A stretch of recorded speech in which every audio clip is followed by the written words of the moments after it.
నరసరావుపేటలోని పెద్ద చెరువు కట్టపై ఉన్న బ్రిడ్జి వద్ద పారిశుద్ధ్య సమస్య తీవ్రంగా కనిపిస్తోంది.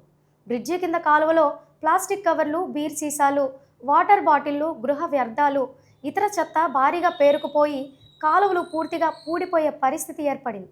దీంతో మురుగునీరు సాఫీగా ప్రవహించకుండా అక్కడక్కడ నిలిచిపోతుండటంతో దుర్వాసన వెదజల్లడంతో పాటు దోమలు, ఇతర కీటకాలు వృద్ధి చెందే అవకాశం ఉందని స్థానికులు ఆందోళన వ్యక్తం చేస్తున్నారు. వర్షాలు కురిసే సమయంలో కాలువల్లోకి వచ్చే నీటికి ఈ చెత్త మరింత అడ్డంకిగా మారితే నీరు వెనక్కి చేరి పరిసర ప్రాంతాలలోకి ప్రవహించే ప్రమాదం ఉందని స్థానికులు చెబుతున్నారు. ముఖ్యంగా బ్రిడ్జి కింద పేరుకుపోయిన వ్యర్థాలను వెంటనే తొలగించి కాలువలో నీటి ప్రవాహానికి ఆటంకం లేకుండా చర్యలు తీసుకోవాలని కోరుతున్నారు. విద్యుత్ స్తంభంపై చెట్ల కొమ్మలతో ఎప్పుడు ఏం జరుగుతుందో అని ఒకవైపు, మరోవైపు పెద్ద చెరువు కట్ట పరిసరాల్లో పెరిగిన చెట్ల కొమ్మలు విద్యుత్ తీగలపైకి విస్తరించి ఉండటం ఆందోళన కలిగిస్తోంది. బలమైన ఈదురుగాలులు, వర్షాలు వచ్చిన సమయంలో చెట్ల కొమ్మలు విద్యుత్ తీగలపై పడితే విద్యుత్ సరఫరాకు అంతరాయం ఏర్పడటంతో పాటు విద్యుత్ షాక్, షార్ట్ సర్క్యూట్ వంటి ప్రమాదాలు జరిగే అవకాశం ఉందని స్థానికులు చెబుతున్నారు.